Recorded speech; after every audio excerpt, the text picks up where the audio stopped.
முன்னாள் முதலமைச்சர் செல்வி ஜெயலலிதா அவர்களுடைய மறைவுக்கு பிறகு அன்னையிலிருந்து இன்னைக்கு வரை அதிமுகவை சுற்றி ஏதாவது பஞ்சாயத்துகள் ஓயாம சர்ச்சைகள் வெடிச்சுக்கிட்டே இருக்குங்க.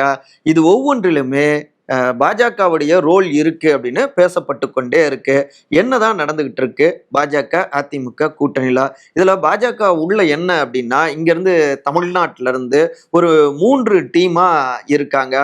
முதலாவதாக அதிமுகவுடைய பொதுச் செயலாளர் திரு எடப்பாடி, அவரை நம்பியே நம்ம என்டிஏ கூட்டணி களமாடி நிச்சயமா ஆட்சி மாற்றத்தை ஏற்படுத்த முடியும். வேறெல்லாம் இருக்கணும்னு, வேற மத்தவங்க இருக்கணும்னு அவசியம் இல்ல.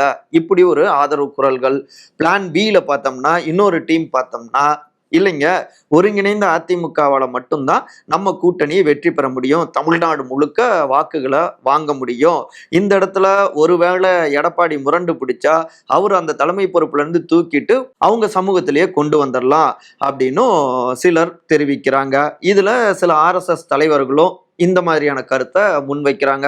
அதுல அவங்களுடைய ஆப்ஷனா பார்த்தோம்னா, முன்னாள் அமைச்சர்களான திரு செங்கோட்டையன், திரு எஸ்பி வேலுமணி போன்றவர்கள் இருக்காங்க.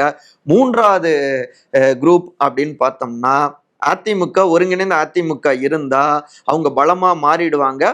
நம்ம தமிழ்நாட்டில் நம்ம பாஜக பலமாக மாற இது தடையா இருக்கும். அதனால எப்படி நம்ம 2024 சோலோவா தேர்ட் பார்ட்டியை அமைச்சு கிட்டத்தட்ட அலைன்ஸ் அமைச்சு 18% எடுத்தோம். 2014 நம்ம எப்படி 2 எம்பிக்களை தமிழ்நாட்டில இருந்து பெற்றோம். அந்த சென்டிமெண்ட் தொடர்ந்து 10-12 ஆண்டுகளாக இப்ப நம்ம ஆட்சி பொறுப்புலையும் பாஜகவை அமர்த்தி இருக்கு. அந்த மாதிரியே சோலோவோ நம்ம பலம் பெற ட்ரை பண்ணுவோம் அப்படின்னு தெரிவிச்சிருக்காங்க.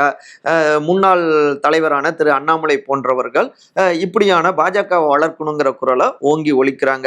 இப்படி 3 குரூப்புகள் தான் இங்க அதிமுக பாஜக கூட்டணியை தமிழ்நாட்டில் பார்த்துக்கிட்டு கருத்துக்களை டெல்லிக்கு அனுப்பிக்கிட்டே இருக்காங்க.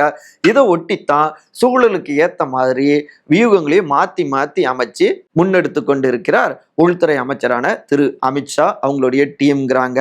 ஆக மொத்தத்துல கலைச்சி கலைச்சி ஆடுற ஆட்டமாகத்தான் பயணிச்சுக்கிட்டு இருக்கு அதிமுக பாஜக கூட்டணி கேம்.